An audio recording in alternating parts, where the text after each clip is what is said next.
আসসালামু আলাইকুম, শুভ সকাল। আশা করি সবাই ভালোই আছেন।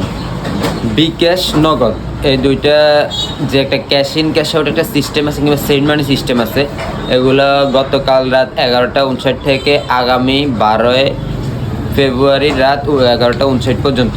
12 ফেব্রুয়ারি, আবারও বলি, ভোট যেদিন আমাদের বাংলাদেশে, ওই ভোটের রাত পর্যন্ত 1000 উপরে ক্যাশ ইন ক্যাশ আউট করা যাবে না। মানে এটা হচ্ছে বর্তমান বিকাশের সিস্টেম, নগদের সিস্টেম।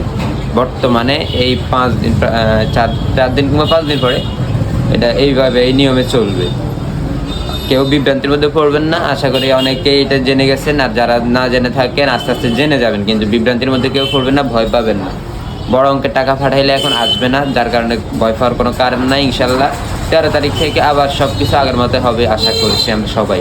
তবে আরও একটা বিষয়, বিকাশ এবং নগদ যেটাই বলেন, পেমেন্ট আগের নিয়মে চলবে, রিচার্জও আগের নিয়মে চলবে, পে বিল আগের নিয়মে চলবে, সব কিছু আগের নিয়মে চলবে। শুধু cash in cash out send money, এই তিনটা জিনিস 1000-এর উপরে আদান প্রদান করা যাবে না। এটা জাস্ট 93 ঘন্টার জন্য এই সিস্টেম চালু করা হয়েছে। উপকৃত হয়ে থাকলে অন্যজনকে জানার ব্যবস্থা করে দেবেন, শেয়ার করে।